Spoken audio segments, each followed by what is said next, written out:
At welcome po sa akin channel at Happy New Year sa inyong lahat. Ang bilis ng araw, February na pala. So yun na nga, yung topic natin ngayon, yung mga nag-revert ko na Manjula photos. Vision na nila talaga yung mag-revert eh. So ang tanong dyan, bakit nga ba nag-revert ang mga photos, ang mga Manjula, at babalik pa ba yung variegation nila? So ngayon, malalaman nyo na, now na. At ito na nga po ang aking mga nag-revert na Manjula photos. Itong si Mother Plant. At itong isa sa aking mga propagations. Ang dami ko na pong na-propagate kay mother plant na to na medyo pumangit na nga yung mother plant ko. Anyway, so pakita ko sa inyo yung mga nag-revert. Ito yung sa aking propagation. Oh, haba na oh. Napabayaan ko na kasi eh. Nakita pa ako. Yan. So ito yung nag-revert sa aking propagation. At ito naman yung nag-revert sa aking mother plant. Diba? Ang sipag po nilang mag-revert. Ang haba ano. Pabayaan ko na kasi tinatamad na akong i-check sila nung lalo na tong matapos yung baha. Anyway, so ayan nakita nyo, ayan humaba na sila. Pero ang tanong nga dyan, bakit ba nagre-revert yung mga variegated na halaman katulad nitong Manjula photos? Unang-unang reason daw dyan, kulang sila sa liwanag or nasa area sila na di masyadong naaarawan. Kailangan po kasi ng mga variegated na halaman ng liwanag ng araw kasi hindi sila kagaya po ng yung mga normal na green lang yung dahon. So kapag gusto niyo na mas lumitaw yung variegation ng mga variegated na halaman, dapat ilalagay natin sila sa mas maliwanag. Okay, so yun ang unang-unang dahilan. Yun namang pangalawang dahilan. Hindi, joke lang. So yung pangalawang dahilan kung ba't sila nagre-revert, kasi survival mode daw yun or survival technique nila para mabuhay. So since halimbawa nga nailagay natin sila sa area na kulang yung liwanag, so ang pangalawa nilang gagawin is yung paano sila makaka-survive. So mas magpo-produce sila ng mga green na chlorophyll, yung ayan tulad niyan. Magpo-produce sila ng mas maraming green para mabuhay sila kasi nga madilim yung pwesto nila eh. Kasi po gumagawa sila ng pagkain sa pamamagitan ng chlorophyll or yung green na kulay sa mga dahon, yung tinatawag na photosynthesis. Wow! Science to! So, ayun.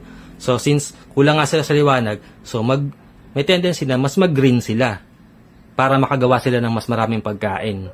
Ayun. So, kaya sila nagre-revert. So, ang pangatlo naman dahilan is yung sobrang init or sobrang lamig daw ng panahon. So, parang extremes yun. So, yun ang isang o pangatlong dahilan kung bakit nagre-revert ang mga variegated na halaman kagaya ni Manjula photos. So ayan, alam na natin ang mga dahilan kung bakit nagre-revert yung mga variegated plants kagaya ni Manjula photos. So anong dapat nating gawin? Dapat nating putulin po yung mga vines na nag-revert or nag-green na. O bakit nga ba natin kailangan putulin? Kasi po unang-una, hindi na po babalik yung variegation sa mga vines na nag-green. Ayan. Kahit po kita nyo, napakatagal na niya, ng haba na, green pa din yung mga dulo niya. Hindi na po bumalik yung variegation. Or sa iba siguro, parang mababa na rin yung chance ganun. Kasi hindi ko matandaan, parang may halaman yata ako na nag-revert, tapos may bumalik na white eh. Pero hindi ko matandaan kung anong halaman yun. Pero sa mga photos po, mababa na yung chance na bumalik yung variegation. Ay, nakakalungkot naman. Mababa ng chance na balikan niya pala ako. Hindi, joke lang. Ayan, kita niyo, oh. Green yung mga dulo. Sa hinaba-haba na ng prosesyon na yan. Oh. Green pa rin ang tuloy. Ayan, so, yun ang unang dahilan kung bakit kailangan putulin na natin yung mga variegated na vines. At yung pangalawang dahilan is, sayang po kasi yung time. Kasi syempre, tulad nito, parang dami ko sinayang na time dyan na, kita niyo, humaba lang sila ng humaba. Green naman yung tumutubo. So, sa halip na, halimbawang pinutol nyo na sila, so, syempre, magtutubuan po yan, magsasanga ulit. So, yung mga tutubong sanga or vines, variegated na yung lalabas, di ba? So, parang kalahating taon yata inabot nito, yung ganyang kahaba. So, yung kalahating taon na yon, sinayang ko lang dyan sa pagtubo ng green na dahon. So, sa halip na sa loob ng 6 months, di sana mas maraming variegation na lumitaw dito, yung mas maraming sanga na variegated yung mga dahon na lumitaw, di ba? At yung pangatlong dahilan kung ba't kailangan natin putulin yung ating nag-revert na vine, is sayang din po kasi yung energy ng halaman. Kasi, syempre, salit na ma-focus po yung energy ng plant na to sa pag-produce ng mga sanga, mga dahon na variegated, napupunta lang po sa pag-produce ng reverted na mga dahon yung energy niya. Kagaya po nito, lalong-lalo na kung nag-iisa lang yung puno ng ating mandula. Kagaya po nito, isa lang po yung puno nito eh. Pakita ko sa inyo. Ayan. Isa lang yung puno niya. Ayan. Ito yung pinaka-main na puno niya.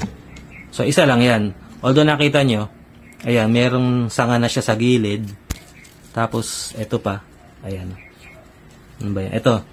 Nagusbong nga siya ng dalawa yata sa katawan.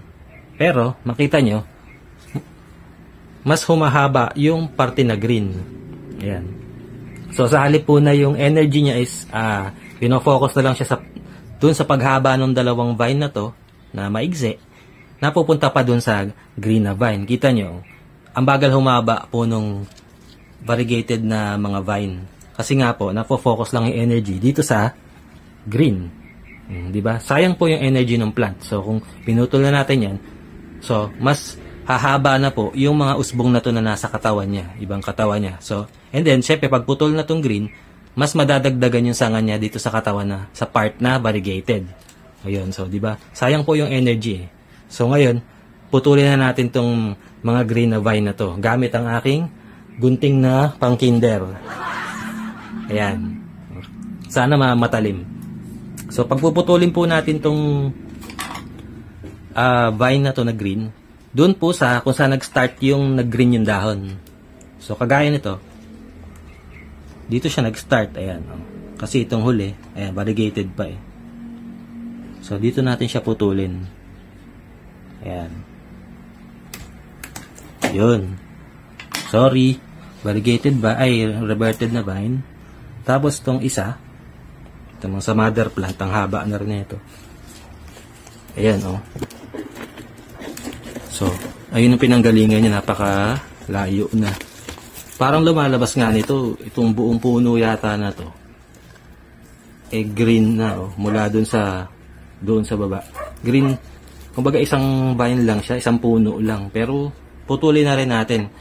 Malay naman natin, di ba? Baka, yung tutubong usbong sa kanya ulit is variegated na. So, syempre, doon natin simulan, doon sa nag-start na may dahon na green. Okay. Masabay pa yung aso. Ayan, dito natin putulin. Ayan. Ayan, oh. Okay, so magsasangayan dito or mag-uusbong dyan sa mga gilid niyan. And hopefully, variegated na yung lumitaw. So, hindi ko rin po masabi. Kasi, isa lang nga yung katawan niya. Wala nang natirang may variegated na dahon eh, dun sa bandang baba. So, natin. Masa na lang tayo na sana variegated yung lumabas. Okay? So, yung pwede nyo gawin po dito sa mga reverted, pwede nyo itanim ng diretso sa lupa. Pwede rin naman na ilagay nyo muna sa tubig. So, kagaya na ito, ako, usually nilalagay ko sa tubig kasi wala pa akong ready na pagtataniman ng mga variegated na, mga reverted na to. Actually, marami akong mga reverted na vines na nasa tubig hanggang ngayon. Reverted na mandula din at saka sa enjoy ata. Ayun. So, ayun, pwede nyong lagay muna sa tubig kung wala pa kayong pagtataniman. So, ayan, di ba? Mas okay. Ayan, puro variegated na yung lumitaw. Medyo numipis lang, pero at least, puro variegated na. Kumbaga sa taong nagpagupit is parang gumaan yung pakiramdam niya. Di ba? Ayan. So, ayan, medyo numipis lang, oh. Pero at least, mas maganda ng tingnan kaysa yung may halong green, di ba? Pati itong bulinggetong na to. Tingnan nyo, oh. Sobrang nag-green na talaga, eh. Tapos, gaya ng nasabi ko po kanina, lalagay natin sila sa mas maliwanag na pwesto or yung kahit may morning sun na hanggang mga 9 or 10 a.m. Ayun. Kasi, para lumitaw yung variegation nila, okay? Busy na nila yung mag-revert, eh. Ewan ko ba kung bakit.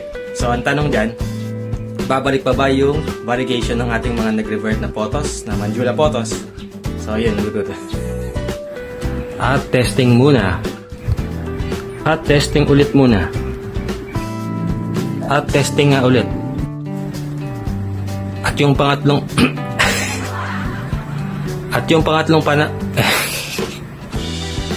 So, yun ang parang doon sila unang-unang reason daw dyan ay yung kulang sila ingay. dadami ng dadami yung green nila, kaya nagre-revert sila. Diba, nagkakandabulol pa.